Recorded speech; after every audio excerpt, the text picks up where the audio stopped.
Hello बच्चों, study point में सभी का स्वागत है। हमारा 5.2 चल रही थी। 5.2 में हमने 8 क्वेश्चन कर लिए थे।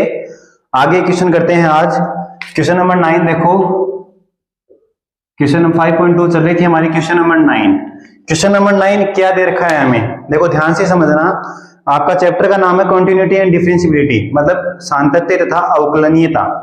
तो हमारा क्वेश्चन नंबर 9 जो दे रखा है वो हमें दे रखा है कि f x equal to mod में x माइनस 1, और उसने पूछा है x इक्वल टू 1 के ऊपर आपको ये चेक करना है कि ये फंक्शन डिफरेंशिएबल है नहीं, इसमें प्रूव करना है।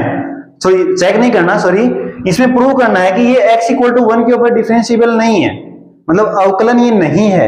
ये चीज प्रूव करनी है। तो देखो हमने कॉन्टिन्यूटी चेक की थी, LHL RHL सोल्व किया था, तब कॉन्टिन्यूटी चेक की थी, लेकिन डिफरेंशिएबिलिटी चेक नहीं की, मतलब अवकलनीयता चेक नहीं की थी। तो देखो हम यहां क्या लिखेंगे, इसका सॉल्यूशन कैसे है, ध्यान देना भाई। क्वेश्चन इसका आता नहीं है, लेकिन अगर आ भी जाए तो कोई दिक्कत नहीं है, ध्यान दे लो। आप क्या लिखोगे, वी नो दैट, मतलब हम जानते हैं, वी नो दैट हम जानते हैं क्या कि एट एक्स इक्वल टू ए क्या है, ए कोई भी एक कांस्टेंट वैल्यू है, सी मान लो, ए मान लो, पी मान लो, क्यों मान लो, कुछ ही मान लो, उसके ऊपर अगर कोई फंक्शन डिफरेंशिएबल होता है तो क्या होगा, f dash a equal to क्या होगा, f x minus f a, और अपॉन में क्या है, x minus a. Differentiability check करने का ये फॉर्मूला होता है, ठीक है, डिफरेंशिएबिलिटी का एफ डैश ए, क्योंकि देखो डिफरेंशिएबल यानी कि डिफरेंशिएशन, और डिफरेंशिएशन डैश से लिखते हैं। जैसे y है, y का डिफरेंशिएशन आप लिखते हो y dy अपॉन dx, वैसे ही y को आप dy अपॉन dx को y डैश भी लिख सकते हो। समझ गए? इसका मतलब यही है कि एक बार डिफरेंशिएशन है, इसको आप y1 भी लिख सकते हो। तीनों एक ही बातें हैं ये। अगर दो बार डिफरेंशिएशन आगे आएगा वो बताऊंगा। देखो डैश का मतलब क्या है, देखो यहां डैश ही तो किया है, तो ये क्या है, डिफरेंशिएशन है। आया ना समझ? बस ये चीज आपको करनी है, ठीक है। अब इसमें ये क्या है क्या नहीं वो देखो, आपको ये फॉर्मूला याद रखना है कि हम जानते हैं कि x इक्वल टू जब a है, कोई पॉइंट दे रखा हो, तो ये होता है फॉर्मूला। अब हम प्रूव करना है हमें। अब देखो कॉन्टिन्यूटी चेक करने के लिए हम लेफ्ट हैंड लिमिट फाइंड करते थे और राइट हैंड लिमिट। यहां लेफ्ट हैंड डेरिवेटिव फाइंड करेंगे और राइट हैंड डेरिवेटिव, बात वही है, सेम टू सेम। तो क्या आ जाएगा, ध्यान दो, हम यहां क्या करेंगे, at x equal to 1, x equal to 1 के ऊपर क्या करेंगे, लेफ्ट हैंड डेरिवेटिव और राइट हैंड डेरिवेटिव, ठीक है। x इक्वल टू 1 की बात है, तो ध्यान देना भाई। चलो मैं इसको रफ कर देता हूं, आराम से समझा देता हूं क्या है। ये चीज समझ आई आपको, ये फॉर्मूला आपको समझ आ गया होगा। अब देखो x इक्वल टू 1 के ऊपर चेक करेंगे हम, एट x इक्वल टू 1। तो x इक्वल टू 1 की बात है, तो आप क्या लिखोगे, f dash 1 equal to f x minus f1 upon में x माइनस 1। जहां a था वहां 1 है, ये वैल्यू आ गई, चलो ये हमने लिख दिया। अब ये तो हमने पॉइंट बना दिया, क्योंकि हमारा मैंने तो वो बताया था, a पॉइंट कोई भी पॉइंट हो सकता है, उसके लिए ये बनेगा, तो हमारा ये तो बन चुका। अब इसके बेस के ऊपर हम निकालेंगे लेफ्ट हैंड लिमिट और राइट हैंड लिमिट। हमारा फंक्शन हमें दे रखा है f x equal to mod में x माइनस 1, ये हमें फंक्शन दे रखा है, और x इक्वल टू 1 के ऊपर पूछा है। तो जब आप 5.1 में आपने सीखा होगा कि x माइनस 1 है, तो ये फंक्शन पॉजिटिव होगा कब, जब x की वैल्यू 1 के इक्वल हो या 1 से बड़ी हो। आप कोई भी 1 से बड़ी वैल्यू पुट करो, यहां पॉजिटिव ही आएगा। और ये फंक्शन नेगेटिव होगा कब, जब x की वैल्यू 1 से छोटी हो। ये चीज समझ में आ गई? ये तो पता ही है आपको, क्योंकि मोड में प्लस और माइनस दोनों वैल्यू होती है, लेकिन प्लस किस पॉइंट के ऊपर होगा, माइनस किस पॉइंट के ऊपर होगा, वो हमने यहां फाइंड कर लिया। पता चल गया इस चीज का? चलो इतना तो आपने पीछे 5.1 में जरूर सीखा होगा।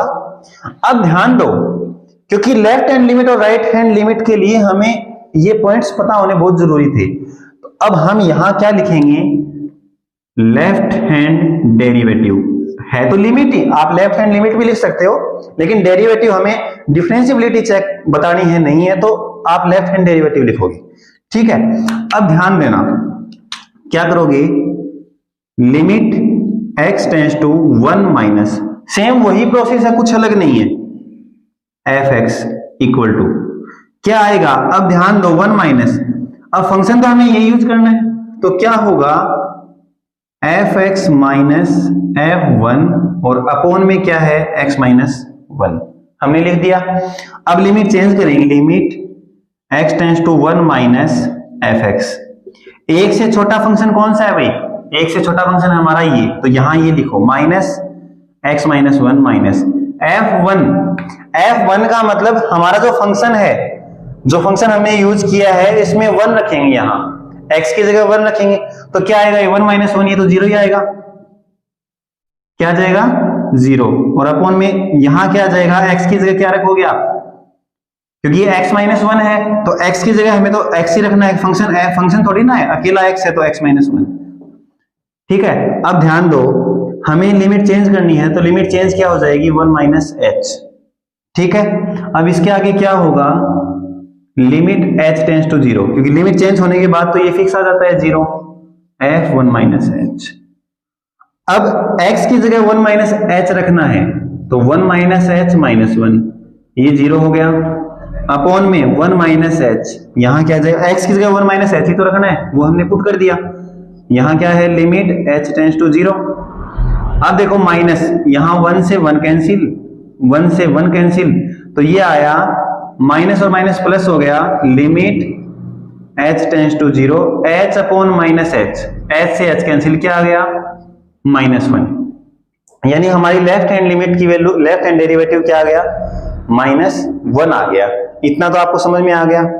अब सेम वैसे ही इसको नोट कर लो, आप स्क्रीनशॉट ले सकते हो इसका, सेम ऐसे ही अब राइट हैंड डेरिवेटिव फाइंड करेंगे, तो ध्यान देना क्या होगा, इसको मैं रफ कर रहा हूं, right hand derivative, right hand derivative क्या होगा, देखो सेम वही चीज है, यहां 1 की जगह क्या जाएगा 1 प्लस, क्या आएगा 1 प्लस, तो 1 प्लस आएगा तो क्या बन जाएगा, ये limit x tends to 1 plus f(x), एक से बड़ा फंक्शन कौन सा है, फंक्शन f(x) की जगह एक से बड़ा फंक्शन हमारा x माइनस 1 है, तो वो रख दो x minus 1 minus f(1) upon में x माइनस 1 है ही पहले से, तो क्या बन गया, यहां लिमिट लगाओगे, limit x tends to 1 plus, अब देखो लिमिट चेंज करेंगे, अब की बार क्या आ जाएगा 1 प्लस h, तो क्वेश्चन क्या बन जाएगा, limit h tends to 0, f(1 plus h) equal to, अब f x माइनस 1 है तो x की जगह क्या लिखोगे 1 प्लस h, तो यहां 1 प्लस h रख दो, माइनस 1 माइनस f(1) की वैल्यू 0 यानी है 0, अपॉन में 1 प्लस h माइनस 1, अब की बार प्लस h रख दिया, यहां लिमिट h टेंड्स टू 0 है ही। अब ध्यान दो इसको सोल्व करोगे, देखो 1 से 1 कैंसिल, ऊपर बच गया लिमिट h टेंड्स टू 0, ऊपर तो बचेगा h, और अपॉन में 1 से 1 कैंसिल, अपॉन में क्या बच गया h, h से h कैंसिल, वैल्यू कितनी आ गई 1, तो ये क्या आ गया, left hand derivative not equal to right hand derivative, दोनों इक्वल नहीं है, और इसका मतलब ये क्या हो गया, this function is discontinuous, sorry continuous नहीं, डिफरेंशिएबल, मतलब डिफरेंशिएबल नहीं है ये फंक्शन, अवकलन ये नहीं है, किस पॉइंट के ऊपर, x इक्वल टू 1 के ऊपर, या फिर this function is not differentiable. ठीक है, यह फंक्शन डिफरेंशिएबल नहीं है at x equal to 1, x बराबर 1 के लिए, हमें यही प्रूव करना था और हमने ये प्रूव कर दिया, बस ऐसे ही करना है। मतलब आपको मेन बात यही है, आपको सिर्फ ये ध्यान में रखना है, ये फंक्शन ध्यान में रखना है, डिफरेंशिएबिलिटी चेक करने के लिए ये बताना पड़ेगा, बस आया ना समझ, ऐसे करना है। अब क्वेश्चन नंबर 9 था, ये हो गया, आई होप कि आपको समझ आया होगा। इससे अगला क्वेश्चन क्या है, देखो अगर इसमें थोड़ा सा कुछ भी डाउट हो ना तो पूछ लेना, कोई दिक्कत नहीं है यहाँ पे, बाकी नेक्स्ट क्वेश्चन करवा देता हूं, सेम है एज इट इज। अगला हमें देखा है क्वेश्चन नंबर 10, क्वेश्चन नंबर 10 हमें दे दिया f x equal to x greatest integer महत्तम पूर्णांक, और इसने बोला है x इक्वल टू 1 और x इक्वल टू 2 के ऊपर आप प्रूव करो कि ये डिफरेंशिएबल नहीं है, अवकलनीय नहीं है। ये चीज प्रूव करनी है इन दोनों पॉइंट्स के ऊपर। F x equal to x का क्या दे दिया, ग्रेटेस्ट इंटीजर दे दिया, महत्तम पूर्णांक। तो मैंने आपको एग्जाम का क्वेश्चन करवाया था 5.1 में, ध्यान होगा, नहीं करवाया तो भी बता देता हूं। वही चीज हमें लेफ्ट हैंड डेरिवेटिव और राइट हैंड डेरिवेटिव फाइंड करना पड़ेगा, लेकिन उससे पहले आप क्या लिखोगे, वी नो दैट, और फिर x इक्वल टू, चलो 1 के ऊपर चेक करते हैं, एट x इक्वल टू 1, पहले तो फॉर्मूला लिखोगे।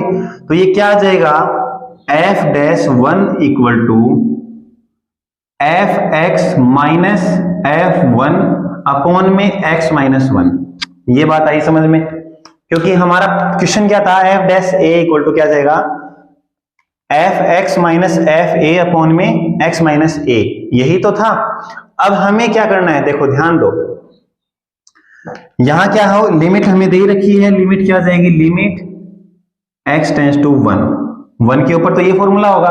अब लेफ्ट हैंड डेरिवेटिव और राइट हैंड डेरिवेटिव, तो हम क्या लिखेंगे, यहां हम लिखेंगे L left hand derivative LHD, ठीक है। क्या होगा, limit x tends to 1 minus एक से छोटा function f x equal to क्या जाएगा भाई, यहां क्या बन जाएगा, ये f डैश लिखेंगे यहां, limit x tends to 1 minus f x minus F1 और अपॉन में क्या आएगा, x माइनस 1। ये बात समझ में आई यहां तक। अब लिमिट चेंज करेंगे, तो लिमिट चेंज करेंगे तो क्या बन जाएगा, ये 1 माइनस एच बनेगा, और 1 माइनस एच बनेगा तो क्वेश्चन बन जाएगा लिमिट h टेंड्स टू 0, ये तो फिक्स है, f x equal to limit h tends to 0 F1 minus h minus F1, यहां 1 माइनस एच आ जाएगा, और अपॉन में 1 माइनस एच माइनस 1, मतलब x की जगह 1 माइनस एच रखना है, सीधी सी बात यही है। अब देखो h की जगह F1 माइनस एच, एक से छोटा फंक्शन, तो हमें फंक्शन तो एक ही दे रखा है, छोटा हो या बड़ा हो कोई दिक्कत ही नहीं है। तो क्या कर दोगे आप, उसी फंक्शन में वैल्यू रख दो, 1 minus H greatest integer minus F1 का मतलब यहां क्या आ जाएगा, 1 अपॉन में, यहां 1 से 1 कैंसिल, अपॉन में आ जाएगा minus h equal to limit h tends to 0। अब 1 से 1 माइनस एच, एक से छोटा ग्रेटेस्ट इंटीजर क्या होगा, मतलब आपको बताना है। देखो मैंने आपको उस समय बताया था, अभी बता देता हूं, ये नंबर लाइन है, यहां पॉइंट है 1, ठीक है। इसने ये पूछा है कि एक से छोटा नंबर, ऐसा नंबर बताओ जो एक से छोटा हो लेकिन सबसे बड़ा नंबर हो, समझ रहे हो, एक से छोटा और सबसे बड़ा नंबर। तो एक से छोटा और सबसे बड़ा क्या होगा, जो ये नंबर होगा वो एक पूर्णांक होगा, पॉइंटों में नहीं होगा। तो एक से छोटा नंबर क्या होता है, 0, सबसे बड़ा, क्योंकि एक के नजदीक एक के बाद में 0 ही आता है, क्योंकि बाकी पॉइंट्स तो दीजिए बीच के 0 और 1 के बीच में पॉइंटों में आते हैं सारे। तो क्या हो जाएगा, 1 माइनस एच की वैल्यू क्या हो जाएगी, 0, और 1 की वैल्यू 1 होती है, अपॉन में क्या है, माइनस एच, माइनस से माइनस कैंसिल, क्या आया, limit h tends to 0 1 upon h। अब h की जगह 0 रखोगे तो 1 अपॉन 0 क्या आ गया, इनफाइनाइट, वैल्यू क्या आ गई, इनफाइनाइट आ गई, अनंत आ गई, 1 अपॉन 0 इनफाइनाइट होता है। ये हमारी क्या आई, लेफ्ट हैंड डेरिवेटिव आई ना समझ में, ठीक है। अब हम लेफ्ट हैंड डेरिवेटिव तो कर चुके हैं, इसका स्क्रीनशॉट ले सकते हो आप। अब निकालेंगे राइट हैंड डेरिवेटिव। देखो मैं रफ कर रहा हूं, ये ध्यान रखना, लेफ्ट हैंड डेरिवेटिव क्या आया है, इनफाइनाइट आया है। अब राइट हैंड डेरिवेटिव करेंगे, तो राइट हैंड डेरिवेटिव के लिए क्या करना है बेटा, देखो आपको यहां 1 प्लस निकालना अब की बार करना पड़ेगा, क्यों, क्योंकि हम क्या कर रहे हैं, राइट हैंड डेरिवेटिव RHD, तो क्या आ जाएगा ये 1 प्लस, ठीक है। अब देखो लिमिट हमारा क्या बन जाएगा, यहां लिमिट चेंज कर देंगे, 1 प्लस एच बन जाएगी लिमिट, अब की बार क्या बन जाएगी, 1 प्लस एच। तो क्वेश्चन क्या हो जाएगा, limit h tends to 0 F1 plus h equal to limit h tends to 0 F1 plus h minus F1 upon में क्या है, 1 प्लस एच माइनस 1 आ गया। अब f1 प्लस एच जो x है फंक्शन है हमारा, उसकी जगह 1 प्लस एच रखना है, तो क्या बन जाएगा ये limit h tends to 0 1 plus h minus f1 यानी कि 1, ये तो 1 ही रहेगा अपॉन वो यहां 1 से 1 कैंसिल हो गया तो क्या बचेगा h बचेगा। तो ये बन जाएगा लिमिट h टेंड्स टू 0। अब एक से बड़ा फंक्शन क्या होगा, एक से बड़ा और मतलब जो एक से बड़ा हो लेकिन सबसे जो बड़ी वैल्यू ना, एक से बड़ा फंक्शन सबसे छोटी वैल्यू, एक से बड़े में सबसे छोटी वैल्यू क्या होगी, वो 1 ही होगी, ये ध्यान रखना क्या होगी 1 ही होगी। तो 1 प्लस एच की वैल्यू होगी 1 माइनस यहां 1 है ही और अपॉन में क्या आ जाएगा h। तो ये क्या बन गया, ये बन गया limit h tends to 0 0 upon h, 0 upon h तो 0 ही होता है। अब ध्यान देना यहां 0 आ जाएगा तो ये क्या बन गया 0। आप ये मत कर देना कि यहां h की जगह 0 पुट कर दोगे, नहीं नहीं नहीं, पहले इसको सोल्व करना पड़ेगा। 0 ये तो 0 पहले ही बन गया, लिमिट रखने की जरूरत ही नहीं पड़ी हमें, तो वैल्यू क्या आ गई 0। इसका मतलब क्या है कि LHD not equal to RH_D, मतलब लेफ्ट हैंड डेरिवेटिव और राइट हैंड डेरिवेटिव क्या है, दोनों इक्वल नहीं है। इसका मतलब क्या है, this function is not differentiable, यानी यह फलन x बराबर 1 पर अवकलनीय नहीं है। ठीक है, बस ये लिखना है और कुछ नहीं है, हो गया। अब रही बात x इक्वल टू 2 की, तो 2 के लिए आपको करना है सेम मेथड है, सेम प्रोसेस है, कुछ भी अलग नहीं करना। बस इतना ध्यान रखना कि x इक्वल टू जब 2 माइनस एच करोगे, लेफ्ट हैंड में आप क्या करोगे 2 माइनस एच करोगे तो उसका ग्रेटेस्ट इंटीजर क्या आ जाएगा 1 आएगा, और 2 प्लस एच करोगे तो उसका ग्रेटेस्ट इंटीजर क्या रहेगा 2 रहेगा। प्लस में तो जो वैल्यू है वही रहेगी, माइनस में उससे एक कम होगी, क्योंकि 1 के लिए 0 थी, 1 से एक कम 2 के लिए 1 होती है। बस ये ग्रेटेस्ट इंटीजर ध्यान रखना, बाकी आपको करके देखना है। हमारी 5.2 कंप्लीट हो चुकी है। अगर कोई भी डाउट हो तो वो आप कमेंट बॉक्स में कमेंट कर सकते हो, नेक्स्ट क्लास में आपका सॉल्यूशन जरूर हो जाएगा, कोई दिक्कत नहीं है। आई होप कि आपको सब समझ आया होगा। डिफरेंशिएबिलिटी चेक करने के लिए, अवकलनीयता चेक करने के लिए आपको सिर्फ ये चेक करना है, ठीक है। बाकी सेम मेथड है, LHL RHL सेम निकालना है, कोई भी अलग नहीं है, ठीक है। बाकी करते हैं नेक्स्ट क्लास में। All the best, thank you.